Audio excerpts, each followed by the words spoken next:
I'm Tom Baker, this is Chasing Cars, and if you're watching this video, you know exactly what is going on here. Supra, Z4, now very much brothers under the skin, a highly controversial point for people that have always loved the Supra. One of the greats of Japanese motoring, is now a European car in so many ways. Built in Europe, running a BMW engine, BMW gearbox, sitting on a BMW platform. Has it ruined it? Or does it elevate the Supra to something of a great modern sports car? Basically, we're going to be finding that out in this video. But to remind ourselves what's going on, both of these cars have BMW's B58 3-litre turbocharged straight six engine, exactly the same outputs, 250 kilowatts, 500 Newton meters, rear drive, some obvious difference in terms of the form factors and little bits and bobs here and there. Toyota say they've basically done the suspension and steering themselves. We're going to be putting that to the test and finding out if it's true. I think what we need to do is basically assess these cars on the driving first and then come back to all the other bits that don't matter so much, interiors, practicality.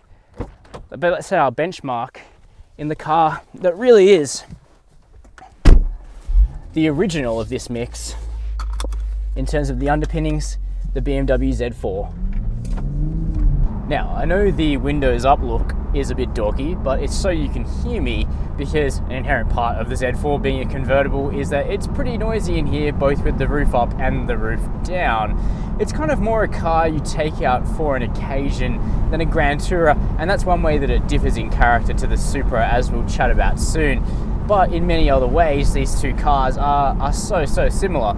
So that starts with the engine. So it's the BMW B58-6, as I already explained, 250 kilowatts of power, 500 Newton meters of torque, 3 litres in displacement, single turbo. And it's a nice engine. It mates very well with the 8-speed ZF gearbox, which has BMW's own software running through it. That really makes the difference between a good and a great gearbox. However, a 6-speed manual is definitely a possibility for these two cars in future, and I think that will be a nice additional bit of engagement for the BMW and the Toyota alike.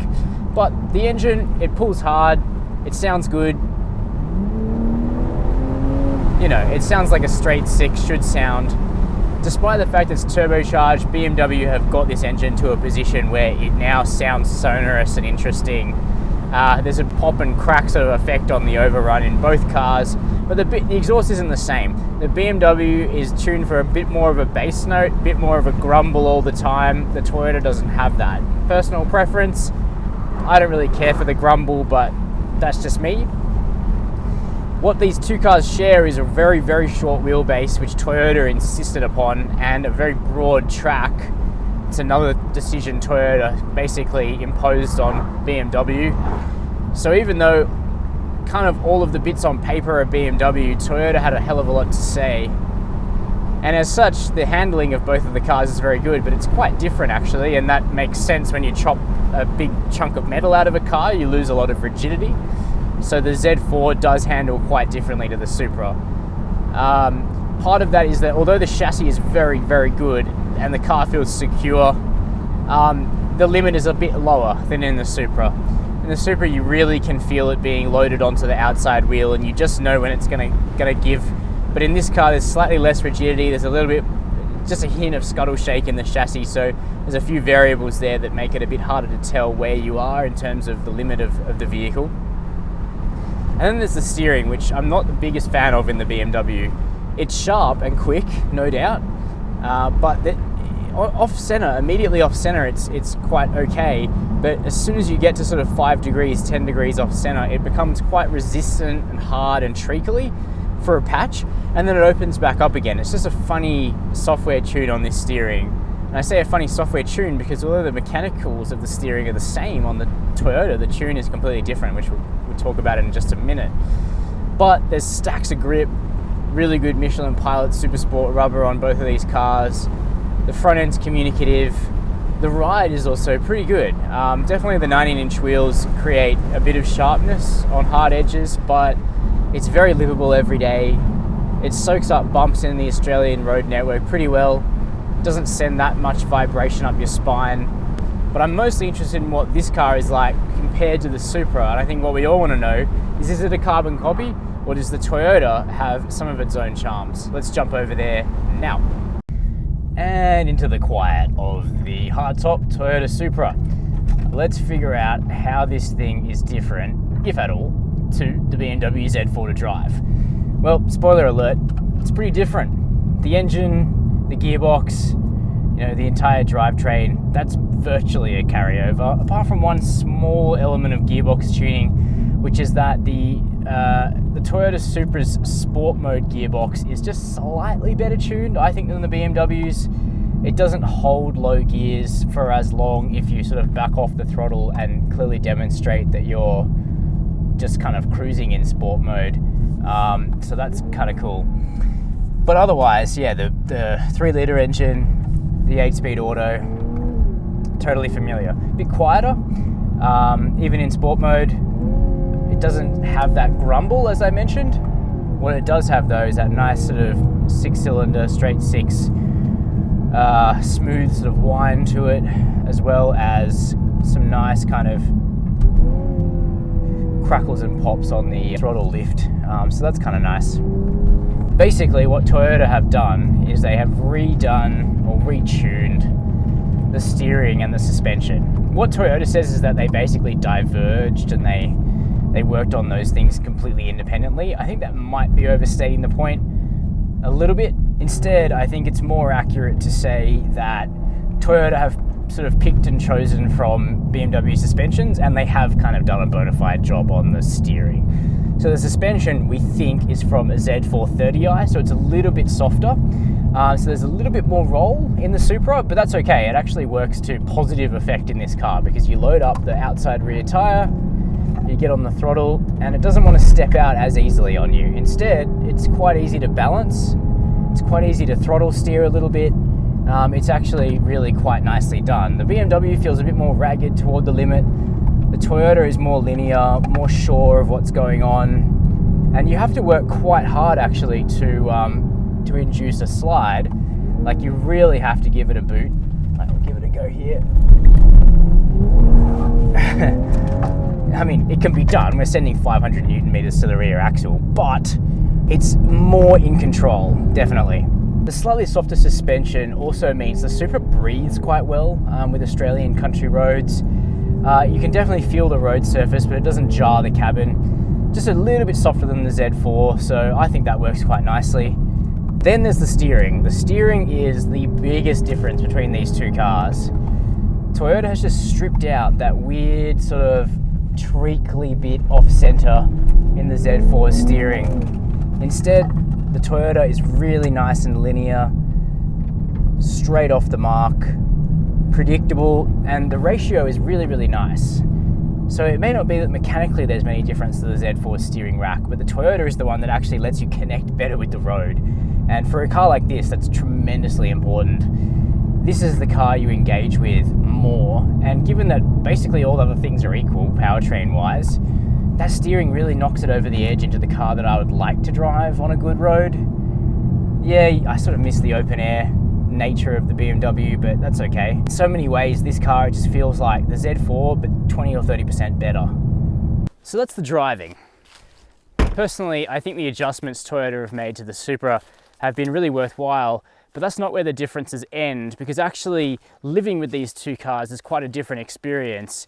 There's the bleeding obvious, which is that the BMW Z4 is a convertible and the Toyota Supra is a coupe. So if you want those open air summer thrills, this car's the way to go. But there's also fundamental differences on the interior design and technology, because BMW have reserved their latest tech for themselves on this car. So the Z4 runs the company's iDrive's technology, which means it has a new operating system up here, touch capacity, digital driver display that is a little bit more immersive and has more functions, like the ability to display an elementary sort of map in front of the driver. We've got significantly expanded voice control in this car and wireless Apple CarPlay as well. So if you want sort of the bang up to the minute tech, it's got to be the Z4. That's not where it all ends for this car though either, because the seat sits lower in the BMW. If you really like to get the absolute lowest driving position, this is the car to go for, but I actually find the Toyota's seat height a little bit more natural. There's also quite a different aesthetic in the Z4, so it's very up to the minute for BMW, a very sort of stacked infotainment system here, a new design steering wheel, which is incredibly thick. I can't actually get my hands around it, so that means that steering the car actually feels a little bit unusual for me. Up here on the dash, you've got sort of nice grey stitching, and the seats themselves are all leather, as opposed to having the option of part Alcantara in the Supra. Though you can get Alcantara seats in this car if you really like that. I really like the diamond stitching up here on the headrest. You've got this cool aluminium trim. It's quite cold, it's quite Teutonic, but it's very BMW. The Toyota, well, the Toyota is weird because it's actually a mishmash of current and old BMW interior design, plus a bunch of stuff that has never been seen in a BMW and is in fact Toyota's own, which would have been quite expensive to do, so I'm surprised they did. You got to watch your head getting into this car because this roofline is quite nice and low, but there's actually a lot of headspace because of that double bubble roof. I love the way that looks, by the way. But you get in here and it's like, it's familiar, but it's not familiar. There's a weird sort of deja vu to it. Up here, we've obviously got an iDrive screen, but it's the old version iDrive. That doesn't feel outdated or anything like that. It just works differently. It has sort of small icons as opposed to the big aesthetic on the new BMW iDrive system. Similar controller down here though. Similar sort of controls for the climate and the radio station presets. And then this steering wheel. It's an old BMW steering wheel at first glance. Or is it? It definitely has BMW buttons, but this ultra thin rim. I haven't seen that in a BMW for a long time. I think it really adds to the Supra's drivability. And yeah, we do have a different design here. So we've got Toyota plastics up here on the dash and the doors. It looks very Toyota because we have this sort of longitudinal air vent thing. It's a bit like the new Corolla, I reckon. And then we have this sort of organically shaped center console thing. That's very, very Toyota. Different seats. They're all similarly comfortable though. They've still got the adjustable bolsters like you expect in a BMW, but not a thigh extender down here. And we've got carbon trim. You know, I don't think it looks too bad. I think it kind of suits the Supra. So the other thing it's got, just before I finish, is it has a really cool driver's display. Totally different design to the BMW. It's got its own mechanical sort of tacho labeling, even though the screen itself is digital. It can't do anywhere near as much as the BMW screen, but that's okay because it looks cool.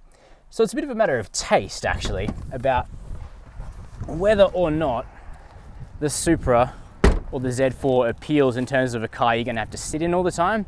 In terms of practicality, well, they both have small boots. The Supra has a little bit more space in the back than you'd expect, and the Z4 does too, but these are not a car that you would buy to do everything in life. These are a bit of fun. So that's the BMW Z4 and the Toyota Supra compared. Despite all the furor around the commercial underpinnings between these cars, the fact they share quite a bit, I'm glad they both exist because we have a really nice driver's convertible, a really nice driver's coupe with big 6-cylinder engines up front, rear-wheel drive in the back. I mean, that's awesome. Like, sports cars are disappearing at a rate of knots, so we need to celebrate them where they do exist. Because otherwise, car makers will just say, stuff you, and they'll build a range entirely of SUVs, and then we'll all be genuinely sad. In terms of picking between them, for me, it's an easy choice. Not only is the Toyota Supra up to $40,000 less expensive here in Australia than the BMW Z4, with the exact same oily bits, it's actually better to drive as well because it lets you engage so much more with that front end because of its superior steering tune, and also the slightly more breathable, slightly softer suspension tune actually suits Australian roads. That's not to say the BMW Z4 isn't highly accomplished, because it is. I love the recipe of a short, broad, open-top 6-cylinder roadster. It works so well. It's just pretty expensive here in Australia, to be honest, when it can be compared directly with its brother that achieves just as highly, if not more. Now, if you haven't subscribed to Chasing Cars, please do so below the video, hit that notification bell, and we can keep making great comparisons just like this one for the Australian market with relevancy to everyone around the world. So if you're watching from overseas, welcome, and thank you, as always, for watching Chasing Cars.